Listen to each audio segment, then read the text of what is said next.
लग नहीं रहा बाकी लोग आ रहे हैं या नहीं आएंगे, क्या है। तो ओके सर। है ना, स्टीम कंडेंसर स्टार्ट करते हैं अपन आज।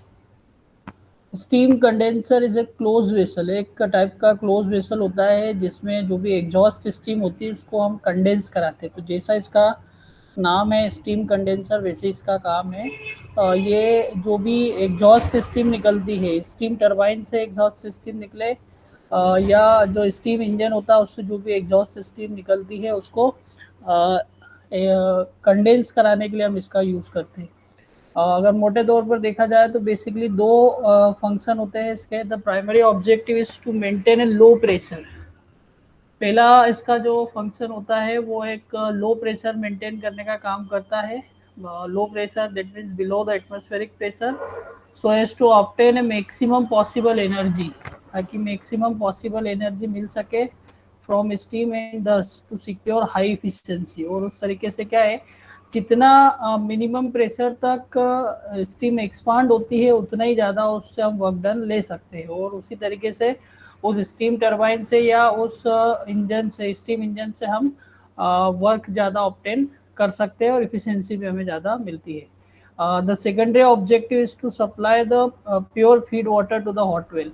हॉट वेल आगे हम देखेंगे। हॉट वेल एक टाइप का वेल होता है, एक टाइप का पॉन्ड होता है जिसमें कि हॉट वाटर को स्टोर किया जाता है, वो फीड वाटर सप्लाई करने का काम करता है। So the secondary objective is to supply the pure feed water to the hot well from where it is pumped back to the boiler, और वहां से फिर से बॉयलर को ये सप्लाई कर दिया जाता है। तो बेसिकली स्टीम कंडेंसर के दो काम होते हैं। एक तो लो वैक्यूम मेंटेन करके रखना ताकि इफिशिएंसी बढ़ाई जा सके स्टीम टरबाइन या स्टीम इंजन की, और दूसरा ये हॉट वाटर या हॉट वेल में जो फीड वाटर होता है उस हॉट वेल के थ्रू फीड वाटर सप्लाई करने के लिए भी यूज में आता है, क्योंकि कंडेंस्ड वाटर जो स्टोर होगा वो हॉट वेल में स्टोर हो जाता है।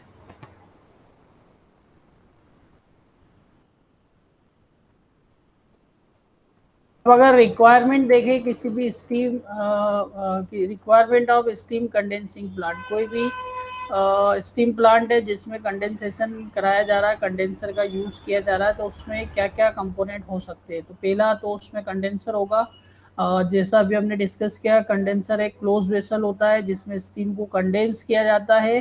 The steam give up heat और एनर्जी। अब जो भी स्टीम है वो अपनी एनर्जी किसको देती है, जो भी कूलिंग वाटर कंडेंसर में सप्लाई हो रहा है उसको अपनी हीट रिजेक्ट कर देती है और स्टीम कंडेंस हो जाती है, दैट मीन्स लिक्विड फॉर्म में आ जाती है। नेक्स्ट कंपोनेंट इसमें होता है कंडेंसेट एक्सट्रैक्शन पंप या कंडेंसेट पंप। कंडेंसेट पंप क्या करता है, जो भी कंडेंस्ड वाटर निकलता है, जो कंडेंसेट आता है उसको वहां से रिमूव करने का काम करता है। Hot well it is a sump between the condenser and the boiler. Boiler और कंडेंसर के बीच में एक सम्प होता है, एक वाटर रिजर्वायर होता है जो कि हॉट वाटर को स्टोर करने का काम करता है, and which receives condensate condensed and pumped by the condensate pump. जो कंडेंसेट पंप से कंडेंसेट आता है उसको वो रिसीव करता है और सप्लाई करने का काम करता है। अगर इसका डायग्राम आप समझने की कोशिश करें तो बॉयलर से स्टीम जनरेट होती है जो कि स्टीम टरबाइन में जाएगी। स्टीम टरबाइन में वर्क होगा, जो भी स्टीम है वो एक्सपांड होगी और वर्क प्रोड्यूस करेगी। वो वर्क कंप्लीट होने के बाद स्टीम जाती है कंडेंसर में। अब कंडेंसर में क्या होता है कि कूलिंग वाटर के थ्रू कोल्ड वाटर आता है, वो कोल्ड वाटर सप्लाई कर दिया जाता है, वो सर्कुलेट होता है और कोल्ड वाटर हॉट वाटर के फॉर्म में निकल के फिर से जाता है कूलिंग टावर में। कूलिंग टावर इस हॉट वाटर को फिर से कूल करता है और फिर से इसको कंडेंसर को सप्लाई कर देता है। इन द सेम फैशन जो स्टीम होती है, स्टीम टरबाइन से जो स्टीम आती है वो कंडेंस होती है और कंडेंसेट एक्सट्रैक्शन पंप उस कंडेंस स्टीम को सक करता है और हॉट वेल को सप्लाई कर देता है। हॉट वेल के साथ बॉयलर फीड पंप अटैच होता है ये इस हॉट वाटर को बॉयलर में सप्लाई करने का काम करता है। ये सीक्वेंस इस तरीके से चलता रहता है। तो ये सारे इसके कंपोनेंट होते हैं। बॉयलर फीड पंप हमें पता है, बॉयलर को जो फीड वाटर या रॉ वाटर सप्लाई करने के लिए एक पंप का यूज करते हैं जिसको हम बॉयलर फीड पंप बोलते हैं।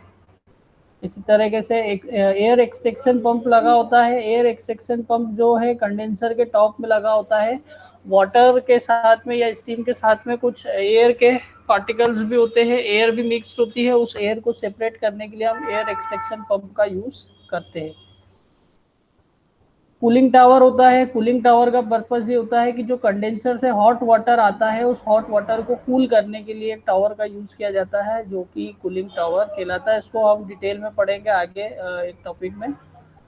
कूलिंग वाटर पंप भी लगा होता है साथ साथ में यहाँ पर, जिसको मेकअप वाटर पंप भी बोलते हैं। ये एक्स्ट्रा एक्सेस वाटर जो होता है उसको सप्लाई करने का काम करता है कंडेंसर में। यहाँ से इम्पोर्टेंट टॉपिक आता है क्लासिफिकेशन ऑफ कंडेंसर। कंडेंसर्स के क्लासिफिकेशन किस तरीके से किए गए हैं।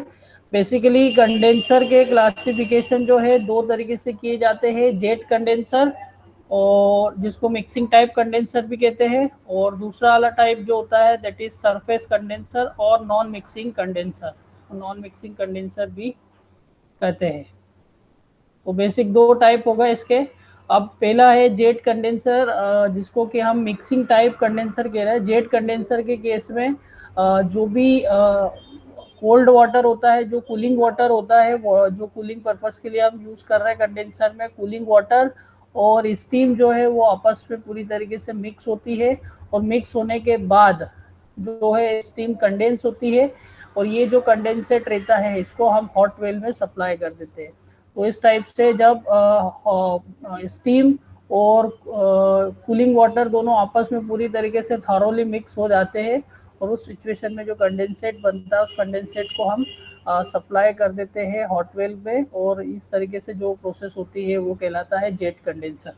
जेट कंडेंसर में फिर अलग अलग कैटेगराइज किया गया है, 4 तरीके के क्लासिफिकेशन है। There are 4 different kinds of jet condenser. First one is parallel flow jet condenser. Parallel flow jet condenser. Second one is counter flow or low level jet condenser. Third one is barometric or high level jet condenser. And fourth one is ejector condenser. अब क्या होता है इसमें कि जो first वाला type है parallel flow jet condenser, इसको डायग्राम से जरा समझने की कोशिश करते हैं। पैरेलल फ्लो जेट कंडेंसर के केस में जो वाटर और exhaust steam coming from the turbine और exhaust steam coming out from the engine, तो जो भी एग्जॉस्ट स्टीम है टरबाइन से या इंजन से आ रही है वो दोनों सेम डायरेक्शन में मूव करती है, दोनों सेम डायरेक्शन में मूव करेगी, दोनों की डायरेक्शन अपवर्ड से डाउनवर्ड तरफ होगी, ऊपर से नीचे की तरफ डाउनवर्ड डायरेक्शन में मूव करती है।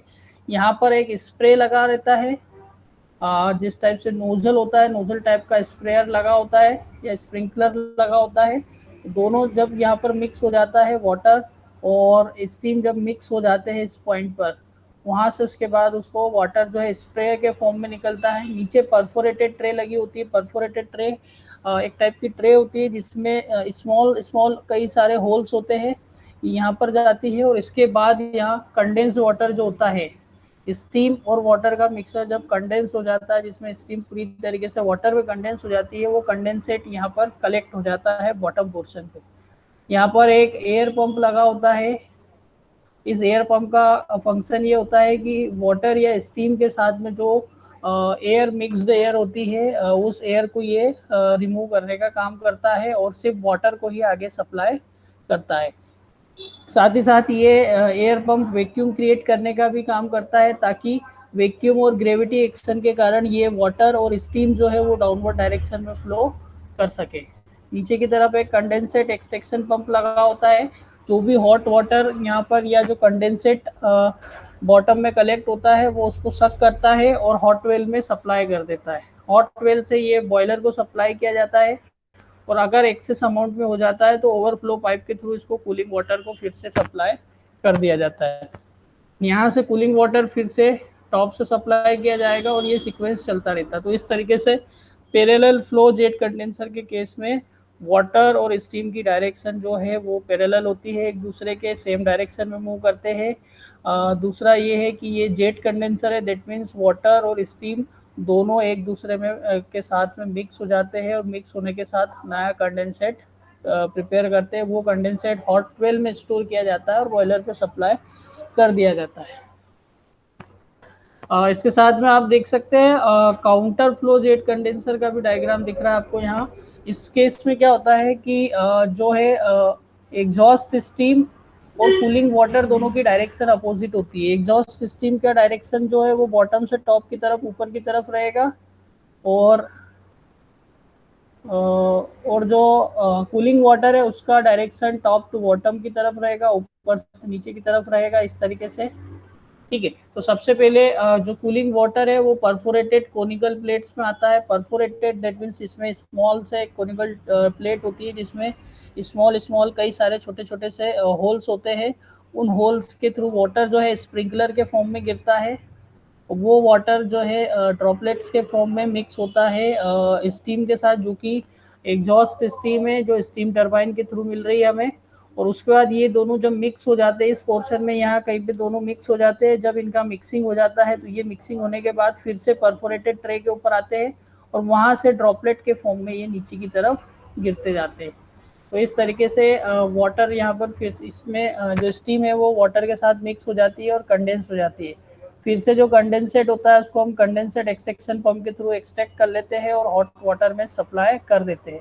इसमें जो एयर पंप लगा होता है, एयर एक्सट्रैक्शन पंप लगा होता है, वो टॉप में होता है और ये भी वैक्यूम क्रिएट करने का काम करता है ताकि जो एग्जॉस्ट स्टीम है वो ऊपर की तरफ इजीली मूव कर सके। नेक्स्ट जो है इसमें थर्ड जो कहलाता है बैरोमेट्रिक और high level jet condenser. Barometric या हाई लेवल जेट कंडेंसर के केस में ये एक तरीके का जो डिस्चार्ज पाइप होता है। ये लगभग 3 मीटर की हाइट पर हम इसको रखते हैं। 3 मीटर हाइट का डिस्चार्ज पाइप होता है और इसका एडवांटेज ये होता है डिस्चार्ज पाइप यहाँ पर यूज़ करने से कि आपको यहाँ पर कंडेंसेट एक्सट्रैक्शन पंप लगाने की ज़रूरत नहीं पड़ती। बाकी इसकी जो वर्किंग है वो सिमिलर होती है काउंटर फ्लो कंडेंसर के जैसे ही। काउंटर फ्लो जेट कंडेंसर में जो वर्किंग हमने देखी है वैसी ही वर्किंग है। इसमें फ़र्क इतना है कि यहाँ पर आपको कंडेंसेट एक्सट्रैक्शन पंप नहीं लगाना पड़ता है। आप इसका जो डिस्चार्ज पाइप है उसकी लेंथ अराउंड 3 मीटर रख देते हैं। इतनी ज़्यादा लेंथ होने के कारण यहाँ पर आपको अलग से कंडेंसेट एक्सट्रैक्शन पंप लगाने की ज़रूरत नहीं पड़ती। चौथा टाइप होता है इसमें इजेक्टर कंडेंसर। इजेक्टर कंडेंसर में जो है वाटर जो है वो टॉप से इंसर्ट करता है और जो स्टीम है वो नॉन रिटर्न वॉल जो एक नॉन रिटर्न वॉल लगा होता है जो कि स्टीम को फॉरवर्ड डायरेक्शन में आने देता है लेकिन उसको रिटर्न नहीं जाने देता है। तो स्टीम आपकी कुछ साइड वाइज यहाँ से इंटर करेगी और जो आपका कूलिंग वाटर है वो टॉप से इंटर करता है। बीच में कोनिकल कोन्स लगे होते हैं, हॉलो ट्रंकेटेड कोन्स लगे होते हैं, कई सारे कोन्स होते हैं। ये कोन्स जो है ये जो वाटर की स्पीड को कम करके इसका प्रेशर बढ़ाने का काम करते हैं और इस तरीके से यहाँ पर वाटर और स्टीम मिक्स होती है और जो कंडेंसेट रहता है वो नीचे की तरफ डिस्चार्ज कर दिया जाता है, हॉट वेल में डिस्चार्ज कर दिया जाता है।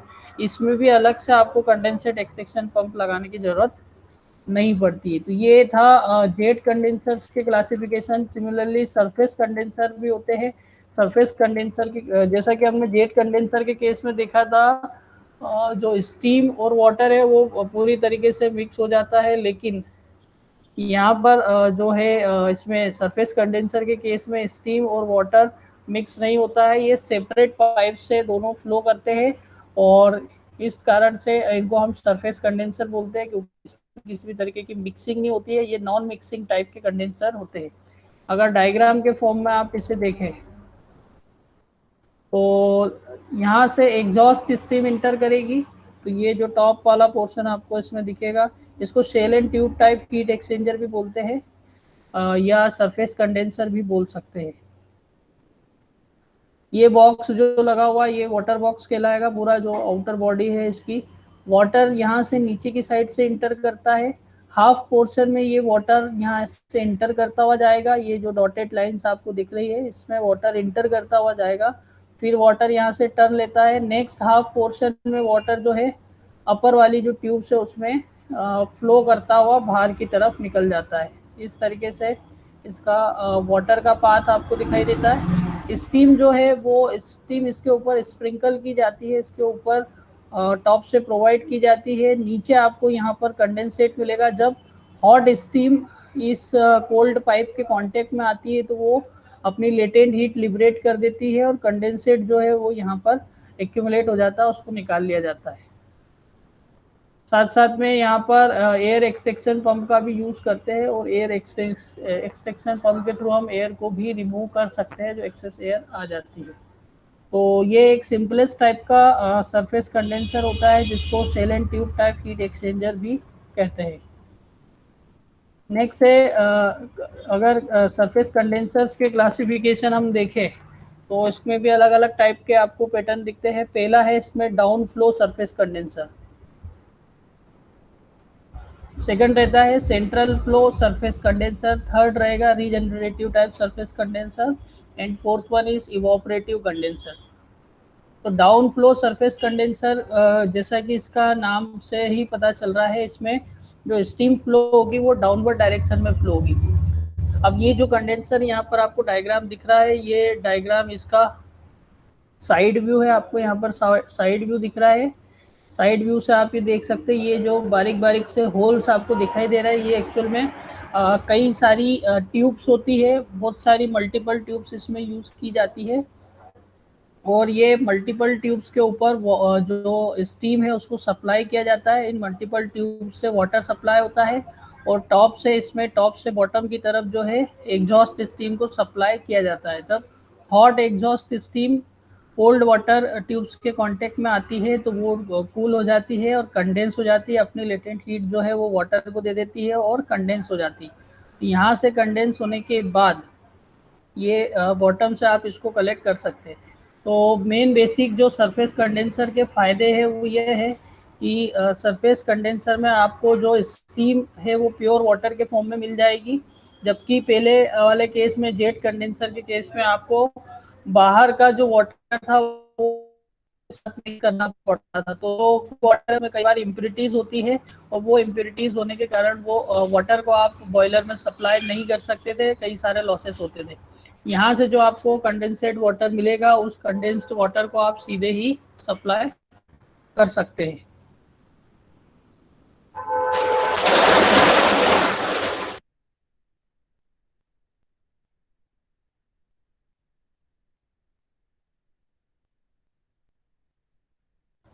तो अगर आप कंपैरिजन के फॉर्म में देखें जेट कंडेंसर और सरफेस कंडेंसर को, तो सरफेस कंडेंसर ज़्यादा इफेक्टिव होते हैं क्योंकि इससे जो वाटर मिलता है, जो कंडेंस्ड वाटर मिलता है, कंडेंसेट मिलता है आपको, वो कंडेंसेट को आप डायरेक्ट बॉयलर सेल में यूज़ कर सकते हैं।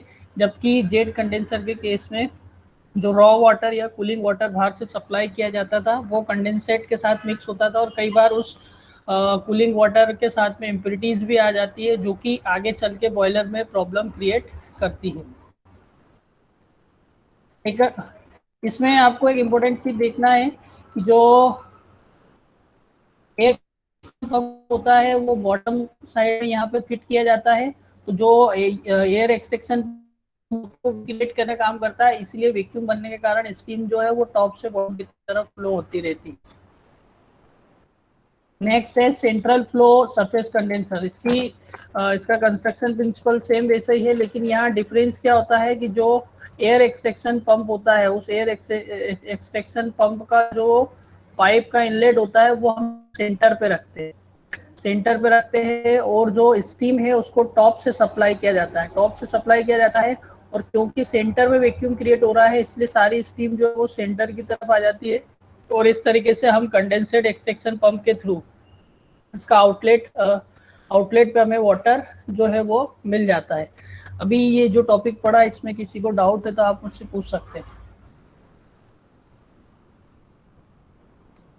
No sir. ठीक है। नेक्स्ट है रीजनरेटिव सरफेस कंडेंसर। अब इसमें क्या होता है, in regenerative surface condenser the condensate heated by regenerative method. इसमें जो कंडेंसेट होता है उसको रीजनरेशन मेथड जो हमने पढ़ी थी सेकंड वाली यूनिट में, उस तरीके से रीजनरेटिव मेथड के थ्रू हम उसमें हीट करते हैं। The condensate after leaving the tube is pass through the exhaust steam from the engine और टर्बाइन एंड इट इज दस रेज द टेम्परेचर। कुल मिला के ये जो रीजनरेटिव फीड वाटर हीटर होता है जो कि हमने पढ़ा था सेकंड वाली यूनिट में वो वही होता है रीजनरेटिव सरफेस कंडेंसर, इसमें अलग से ज़्यादा कुछ है नहीं। नेक्स्ट होता है इवोपरेटिव कंडेंसर। इवोपरेटिव कंडेंसर लगभग ये आप जो घरों में हम कूलर यूज़ करते हैं लगभग उस टाइप का ही प्रिंसिपल होता है, लेकिन एग्जैक्टली वैसा प्रिंसिपल नहीं है। इसमें क्या करते हैं, नीचे की तरफ आपका कोल्ड वाटर होता है जिसके थ्रू आपको कूलिंग करना है। इस कोल्ड वाटर को सर्कुलेट कराने के लिए पंप लगा होता है, जैसा कि हमारे कूलर में पंप या मोटर लगी होती है उस टाइप से।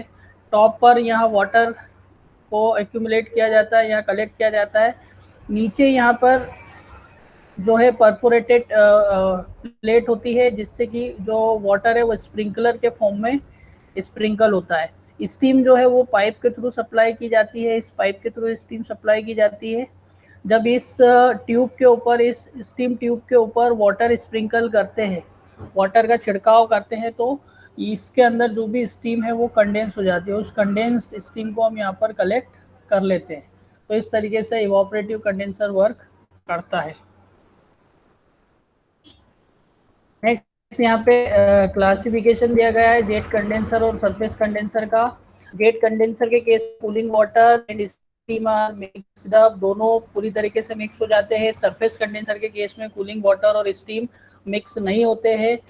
Jet condensers are suitable for high capacity plant, ऐसे प्लांट जिनकी कैपेसिटी काफ़ी हाई होती है उसके लिए जेट कंडेंसर का यूज़ किया जा सकता है। सरफेस कंडेंसर्स आर सुटेबल और more suitable for high capacity plant, ये भी हाई कैपेसिटी वाले प्लांट के लिए सुटेबल है। कंडेंसेट इज वेस्टेड, अब इसमें जो कंडेंसेट निकलता है, जो स्टीम कंडेंस होके मिलती है हमें, वो वेस्ट हो जाती है क्योंकि इसके साथ में कुछ रॉ वाटर जो है हमें ऐड करना पड़ता है, वो उस कारण से इम्प्योरिटीज मिल जाती है। जबकि सरफेस कंडेंसेट में जो कंडेंसेट है उसको रीयूज कर लिया जाता है। It requires less quantity of circulating water, इसमें सर्कुलेटिंग वाटर की क्वांटिटी कम चाहिए होती है, जबकि सरफेस कंडेंसर में सर्कुलेटिंग वाटर की क्वांटिटी ज़्यादा चाहिए होती है। The condensing plant is economical and simple, इसको जेट कंडेंसर प्लांट जो है इकोनॉमिकल होता है, सिंपल होता है यूज़ करने में, जबकि सरफेस कंडेंसर प्लांट जो है थोड़ा कॉस्टली पड़ता है और कॉम्प्लिकेटेड मैकेनिज्म होता है। जेट कंडेंसर प्लांट का जो है मेंटेनेंस कॉस्ट जो है वो कम होता है, जबकि सरफेस कंडेंसर का मेंटेनेंस कॉस्ट भी ज़्यादा होता है। जबकि इसके कन्वर्सली देखा जाए तो जेट कंडेंसर में आपको मोर पावर रिक्वायर्ड होता है क्योंकि एयर पंप एक्स्ट्रा पावर के आपको लगाना होते हैं। Less power required for air pump in case of surface condenser. Jet condenser के केस में high power is required for water pumping, जबकि सरफेस कंडेंसर के केस में लेस पावर रिक्वायर्ड होता है वाटर पंपिंग में, क्योंकि कम अमाउंट में वाटर और एयर मिक्स होते हैं। नेक्स्ट एक और इम्पोर्टेंट टॉपिक है mixture of air and steam, Dalton's law of partial pressure. तो जो Dalton's law of partial pressure है उसके अकॉर्डिंग क्या होता है, the pressure of the mixture of air and steam. अब देखिए कंडेंसर के अंदर आपको एयर भी मिलेगी, स्टीम भी मिलेगा, और उस एयर और स्टीम के कारण, मतलब एयर स्टीम वाटर तीनों ही होंगे, लेकिन वाटर और स्टीम को हम एज ए स्टीम ही कंसिडर करते हैं, साथ में एयर के भी कुछ पार्टिकल्स मिलते हैं उसमें।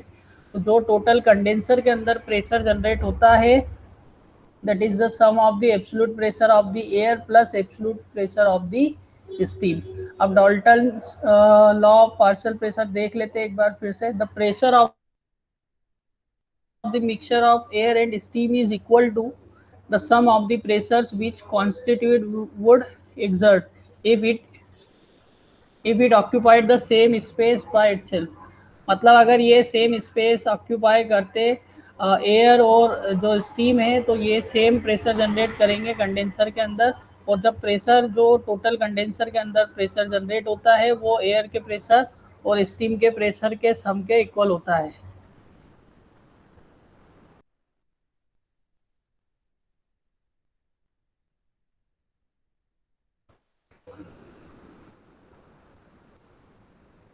ठीक है, तो अगर आपको यहाँ पर पीए जो शो कर रहा है that is the partial pressure of air, PS जो है वो है पार्शियल प्रेशर ऑफ स्टीम, और पीसी जो है that is the condenser pressure. तो कंडेंसर के अंदर जो भी प्रेशर आपको मिलता है that is the sum of the partial pressure of air and the partial pressure of steam. आपको अगर पार्शियल प्रेशर ऑफ एयर निकालना है तो क्या करना पड़ेगा, partial pressure of condenser minus partial pressure of steam से माइनस करके आप इसे फाइंड आउट कर सकते हैं।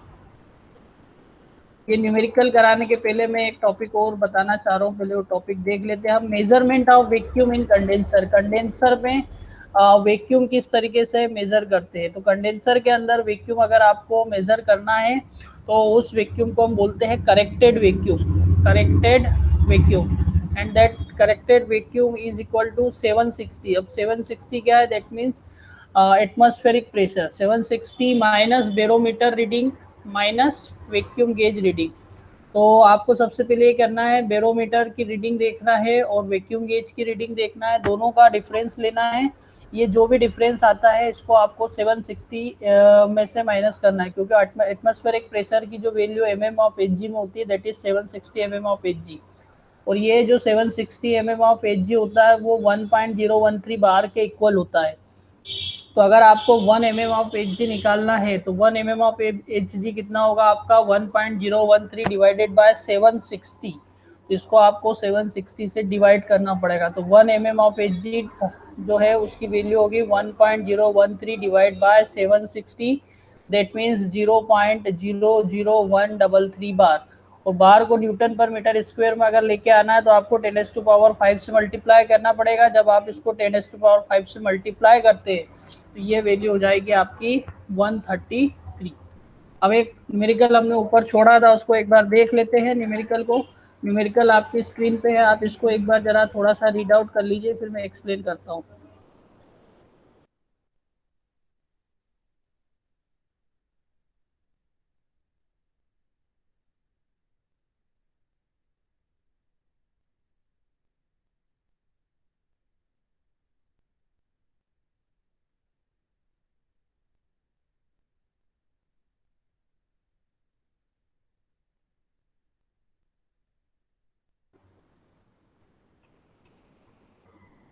ठीक है, तो क्वेश्चन है आपके पास, the following observations were recorded during a condenser test. कोई कंडेंसर टेस्ट किया गया और ये हमें कुछ रीडिंग्स मिल रही है। वैक्यूम रीडिंग है 700 mm ऑफ एच, बैरोमीटर की रीडिंग है 760 mm of H, condensate temperature है 34 डिग्री सेंटीग्रेड। हमें पता क्या करना है, हमें find the partial pressure of air, partial pressure of air that means PA की वैल्यू फाइंड आउट करना है, and second mass of air per metre cube of condenser volume. Condenser volume अगर 1 मीटर क्यूब माना जाए तो उस condition में air का मास कितना है ये हमें पता करना है। तो सबसे पहले हमको पता है PC is equal to barometric reading minus vacuum reading होता है। बैरोमीटर की रीडिंग आपको दे रखी है 760, वैक्यूम की रीडिंग दे रखी है आपको 700। जब 760 माइनस 700 कर रहे हैं तो ये वैल्यू आपकी आ रही है 60 mm ऑफ एच। अब अगर जो स्टैंडर्ड तरीका होता है वो बार में रिप्रेजेंट करने का होता है, तो अगर इसको आपको 60 mm ऑफ एच को बार में कन्वर्ट करना है तो इसके लिए आपको 0.00133 से मल्टीप्लाई करना पड़ेगा, तो आपको वैल्यू मिलेगी 0.0798 बार। ठीक है, तो आपका पहला जो केस है, अभी आपने यहाँ पर कंडेंसर का प्रेशर फाइंड आउट किया है। ये जो करेक्टेड कंडेंसर प्रेशर रहता है ये वैल्यू आपको मिल गई। अब इसकी हेल्प से आपको क्या निकालना है, इसके बाद आपको एयर का प्रेशर निकालना है। तो हमको पता है एयर प्रेशर जो होता है, पार्शियल प्रेशर ऑफ एयर जो होता है वो condenser pressure minus steam pressure के इक्वल होता है।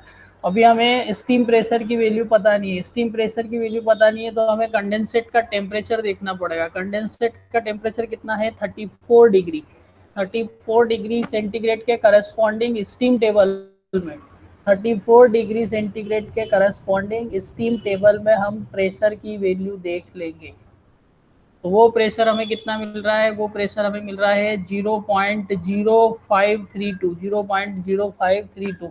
अब ये 0.0532 जो है ये हमारा आ गया प्रेशर ऑफ स्टीम, स्टीम का जो प्रेशर है वो मिल गया। तो अब पीए की वैल्यू निकाल सकते हैं पीसी माइनस पीएस करके, तो ये वैल्यू आपकी आ जाएगी 0.0266 बार।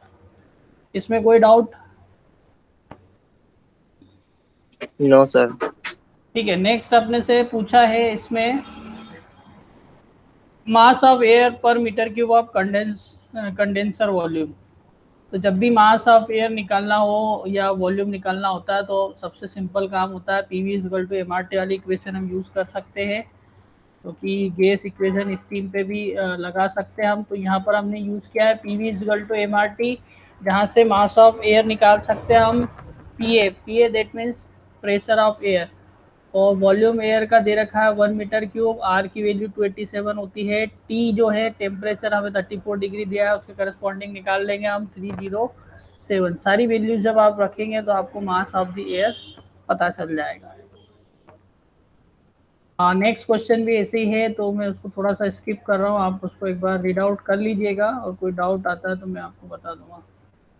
नेक्स्ट टॉपिक आता है वैक्यूम एफिशिएंसी।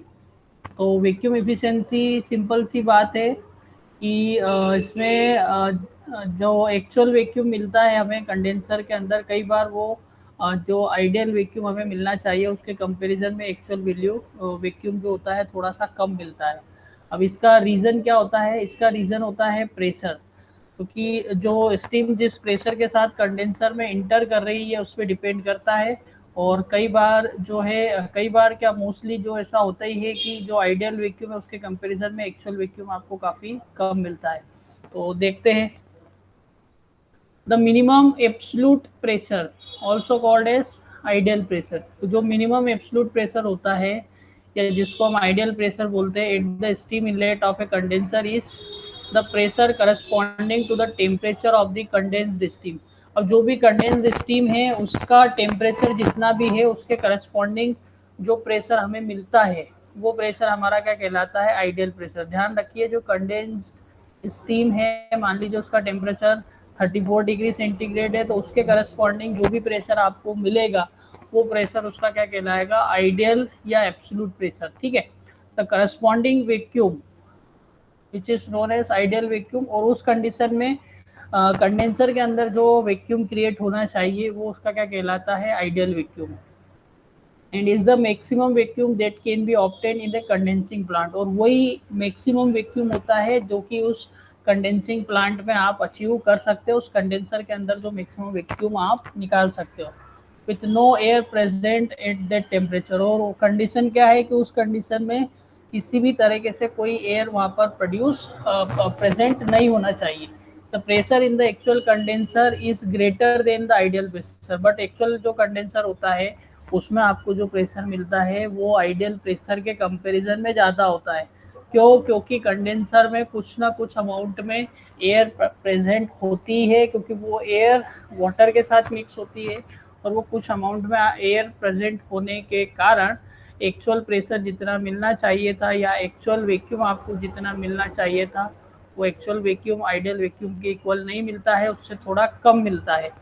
तो फिर यहाँ पर बात आती है वैक्यूम एफिशिएंसी की। तो वैक्यूम एफिशिएंसी को हम डिफाइन करेंगे, it is the ratio of the actual volume to the ideal vacuum, sorry actual vacuum to the ideal vacuum.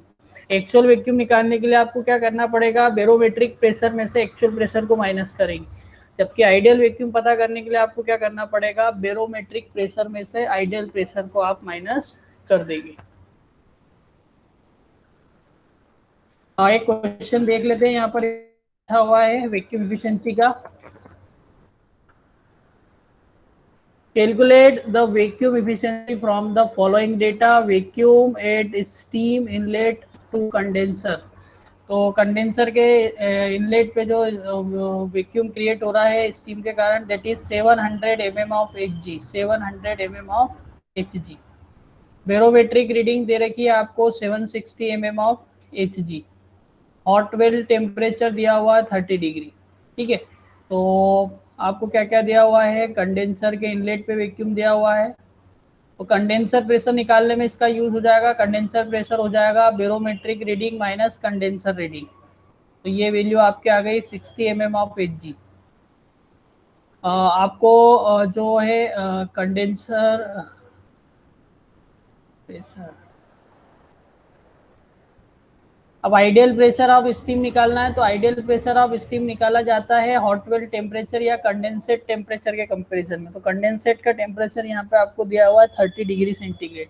तो आपको क्या करना है? 30 डिग्री सेंटीग्रेड पर 30 डिग्री सेंटीग्रेड के स्टीम टेबल में जाएंगे, 30 डिग्री सेंटीग्रेड के करस्पॉन्डिंग प्रेशर देखेंगे, तो वो प्रेशर आपको मिल रहा है 0.0424 बार।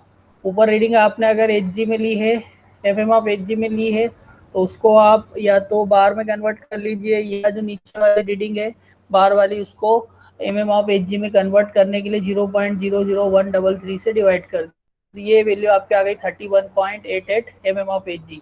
ये वैल्यू आपको मिल रही है आइडियल, और ऊपर जो वैल्यू आई है दैट इज एक्चुअल। तो आइडियल अपॉन एक्चुअल का जब रेशो आप लेंगे, sorry actual upon ideal vacuum का जब रेशो आप लेंगे, तो आपको जो है वैल्यू मिल जाएगी। यहाँ आपने आइडियल प्रेशर निकाला, लेकिन आपको आइडियल वैक्यूम निकालना पड़ेगा। तो आइडियल वैक्यूम निकालने के लिए आप क्या करेंगे, barometric reading minus ideal pressure. Barometer की रीडिंग 760 mm ऑफ एचजी होती है एटमॉस्फेयर के लिए, एटमॉस्फेरिक एयर के लिए, और इसमें से जब हम 31.88 जो कि आइडियल प्रेशर है उसको माइनस करेंगे, तो आपको वैल्यू आएगी 728.12। और एक्चुअल वैक्यूम आपको क्वेश्चन में आपने दिया हुआ था यहीं पे, जो कि 700 है, आपने निकाला था इससे, ठीक है। तो actual vacuum upon ideal vacuum का रेशो लिया जाएगा, तो ये वैल्यू आ रही है आपकी 96.14%। आप इसको एक बार और करके देखिएगा तो आपको काफ़ी क्लियर हो जाएगा।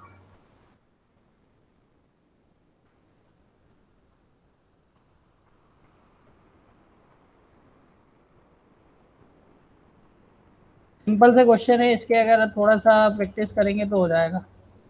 नेक्स्ट है इसमें condenser efficiency. The condenser efficiency may be defined as the ratio of the temperature of cooling water to the vacuum temperature minus inlet cooling water temperature। तो अगर देखें तो टेम्परेचर कूलिंग वाटर की बात करें या कंडेंसर की बात करें, तो कंडेंसर में एक साइड से कूलिंग वाटर इंसर्ट होता है और एक साइड से लीव करता है। मैं एक सिंपल सा अगर कंडेंसर बनाऊं, यहाँ पे मान लीजिए ये आपका कंडेंसर है,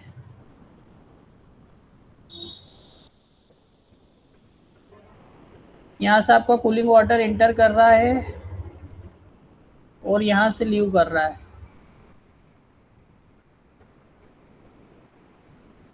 और यहाँ आपका जो कंडेंस्ड स्टीम है वो स्टीम फ्लो हो रही है। मान लीजिए ये स्टीम का इनलेट है और ये स्टीम का आउटलेट है, इस तरीके से।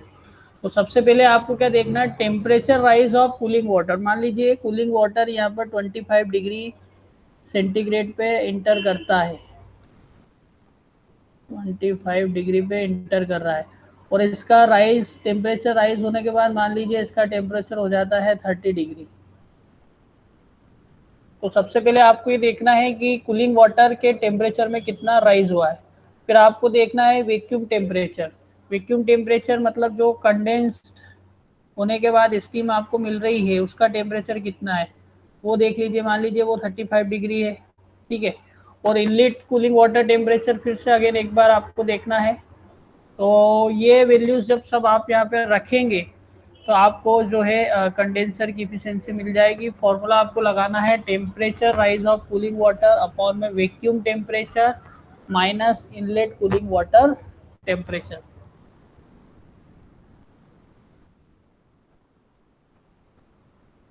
देखते हैं एक न्यूमेरिकल इस पे, तो आपको क्लियर हो जाएगा। The inlet and outlet temperatures of cooling water in condenser are 27 degree centigrade and 35 degree centigrade. तो कंडेंसर के इनलेट और आउटलेट टेम्परेचर दे रखे 27 degree centigrade and 35 degree centigrade respectively. If the vacuum in the condenser is 700 mm of Hg, vacuum in the condenser is 700 mm of Hg। अब ये जब condenser में vacuum दिया होता है तो इससे कंडेंसर का प्रेशर निकालना पड़ता है हमको। कंडेंसर प्रेशर निकालने के लिए 760 में से जो भी कंडेंसर का वॉल्यूम दिया हो उसको माइनस करना पड़ता है against the barometric pressure of 760 mm of Hg। Calculate the efficiency of the condenser. Condenser की एफिशिएंसी हमें पता करना है, ठीक है। तो यहाँ पर जो सबसे पहला काम हमें करना है, बैरोमेट्रिक प्रेशर में से कंडेंसर का जो प्रेशर है, कंडेंसर वैक्यूम जो है उसे माइनस करना रहेगा ताकि हमें प्रेशर मिल सके कंडेंसर के अंदर। तो कंडेंसर का प्रेशर कितना होगा, कंडेंसर प्रेशर होगा 760 -700 that is 60 mm of Hg। अब इसको बार में लाना है तो 0.00133 से मल्टीप्लाई कर देंगे, वैल्यू बार में आ जाएगी। ये जो बार वाली वैल्यू आ रही है हमारे काम की, क्योंकि ये कंडेंसर का प्रेशर आपको मिल रहा है, इसके करस्पॉन्डिंग आपको कंडेंसेट का टेम्परेचर मिलेगा। तो 0.0798 स्टीम टेबल में जाएंगे, 0.0798 बार के करस्पॉन्डिंग टेम्परेचर देख लेंगे, वो हमारा कंडेंसेट का टेम्परेचर होगा। और जब कंडेंसेट का टेम्परेचर मिल जाएगा तो हमें इनलेट टेम्परेचर पता है, वाटर का आउटलेट टेम्परेचर पता है, कंडेंसेट टेम्परेचर मिल गया। ये सारी वैल्यूज जब हम रखेंगे कंडेंसर एफिशिएंसी में तो हमें एफिशिएंसी मिल जाएगी, दैट इज 55.2%।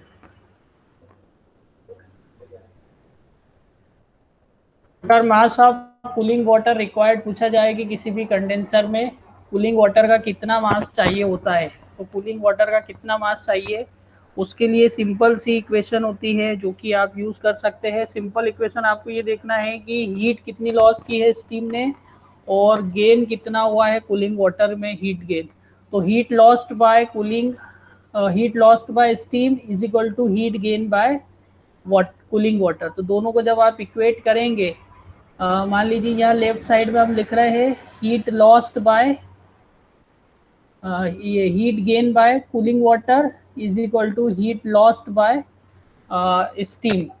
तो स्टीम कितना हीट लॉस करेगी, जो उसका इनिशियल एंथैल्पी होगी वो माइनस जो एंथैल्पी कूलिंग वाटर की होगी उतना माइनस करेंगे into mass of the steam. वैसे ही जो गेन होगा वाटर में वो कितना होगा, mCp डेल्टा के इक्वल। तो आपको कुछ इनलेट टेम्परेचर पता होगा वाटर का, आउटलेट टेम्परेचर पता होगा, आपने जो स्टीम कंडेंस कराने के लिए सेंड की उसका मास आपको पता होगा। तो इस तरीके से आप यहाँ पर कूलिंग वाटर का मास पता कर सकते हैं।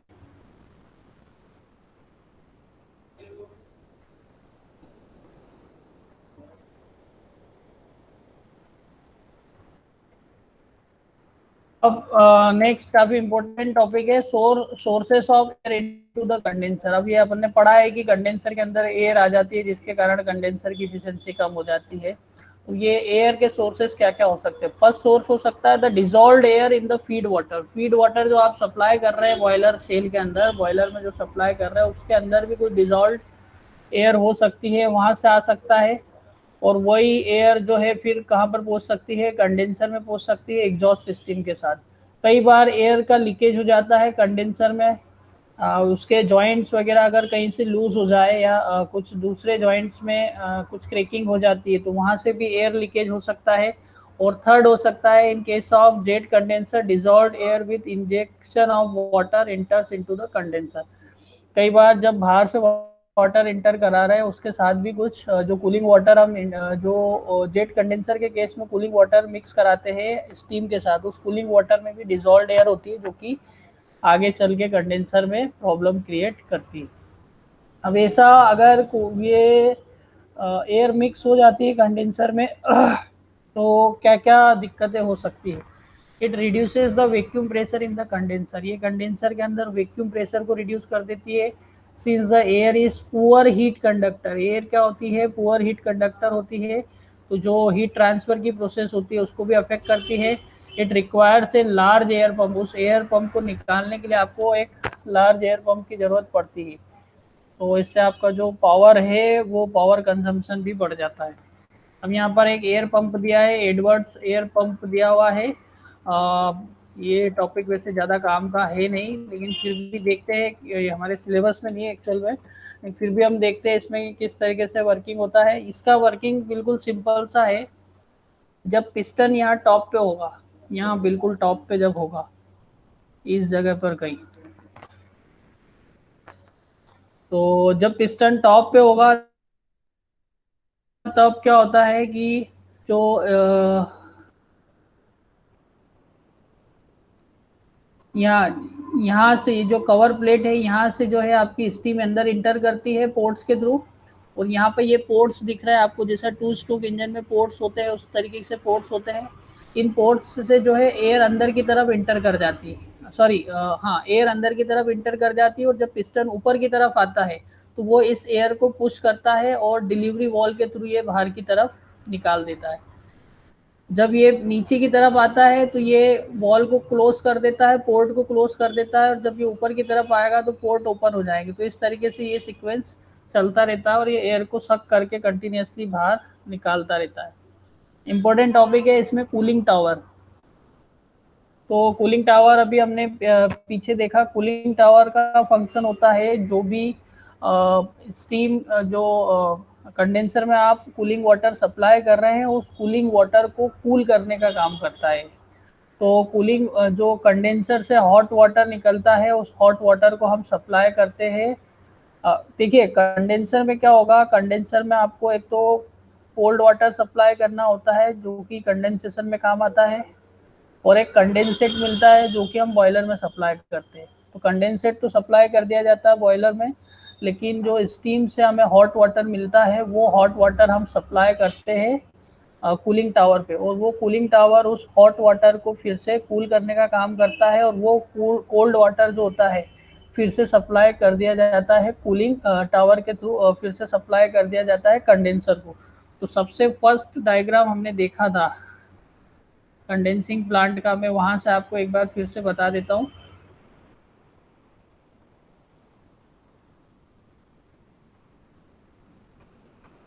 यहाँ से देखिए कूलिंग वाटर जो आ रहा है आपको कहाँ से मिलेगा, कूलिंग टावर के थ्रू मिलेगा। ये कूलिंग वाटर आप सप्लाई कर देते हैं कंडेंसर में, ये कंडेंसर से हीट को एब्जॉर्ब कर लेगा और हॉट कंडीशन में आ जाएगा। हॉट होने के बाद इसको हम सप्लाई कर देते हैं कूलिंग टावर पे। कूलिंग टावर से ये ऊपर से नीचे की तरफ फ्लो होता है इस तरीके से, और नीचे से ऊपर की तरफ एयर सप्लाई की जाती है, वो एयर इसको कूल कर देती है। ये कोल्ड वाटर फिर से हम सप्लाई कर देते हैं कंडेंसर में। तो ये सीक्वेंस कंटिन्यूसली इसमें चलता रहता है।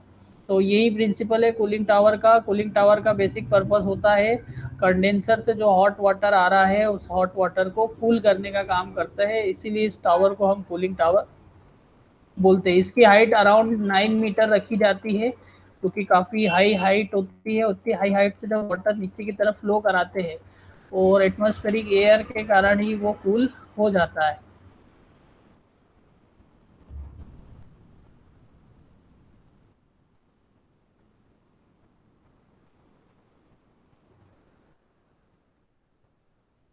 ज़्यादा तो नहीं हो रहा ना आज? हाँ सर, बस अब कितना बड़ा और बाकी है क्या? 2 पेज बचे बस, खत्म ये हाँ चैप्टर ही तो खत्म। फिर ठीक है सर। देखो कूलिंग टावर जो फॉलोइंग कुछ फैक्टर से जो कूलिंग टावर की डिज़ाइन में हमें ध्यान रखना होता है, उसका साइज और हाइट का ध्यान रखना पड़ता है कि कितना चाहिए। उसमें अरेंजमेंट ऑफ प्लेट्स, किस टाइप से प्लेट्स को कहाँ पर अरेंजमेंट करना है। कूलिंग टावर में जो एयर कूल करने के लिए हम यूज़ कर रहे हैं उसकी एयर की पोजीशन देखना पड़ेगी, कहाँ से एंट्री देना है और कितनी वेलोसिटी के साथ एंट्री देना है। उस एयर का टेम्परेचर देखना रहेगा, उस एयर की ह्यूमिडिटी देखना रहेगी, और एसेसिबिलिटी सभी जगह पर वो एयर इजीली पहुंच जाए, ये चीज़ हमें ध्यान रखना पड़ती है कूलिंग टावर डिज़ाइन करते टाइम। अब कूलिंग टावर के टाइप्स कितने होते हैं, तो पहला है according to the type of draft. तो ड्राफ्ट किस तरीके से प्रोड्यूस हो रही है, वैसी ड्राफ्ट है जैसी हम हाइट ऑफ चिमनी के केस में पढ़ते हैं। तो पहला होता है नेचुरल ड्राफ्ट, जिसमें आप नॉर्मल एयर को कूलिंग टावर की डिज़ाइन के अकॉर्डिंग ही फ्लो कराते हैं और वो खुद ब खुद एक वैक्यूम क्रिएट करती है और फ्लो होती है। दूसरा होता है फोर्स ड्राफ्ट, जिसमें आप एक फैन के थ्रू फोर्सफुली आगे की तरफ उसको ड्राफ्ट कराते हैं। इंड्यूस ड्राफ्ट में आप एक इंड्यूस फैन का यूज़ करके कराते हैं। मैं आपको डायग्राम से दिखा देता हूँ। नेचुरल ड्राफ्ट में जो है एयर जो है वो बॉटम से टॉप की तरफ जाएगी, और हॉट वाटर जो है वो टॉप से बॉटम की तरफ आता है। जब ये कोल्ड एयर जो है टॉप से बॉटम से टॉप की तरफ जाती है, वो इस हॉट वाटर से हीट एक्सट्रैक्ट करती है और बाहर की तरफ निकल जाती है।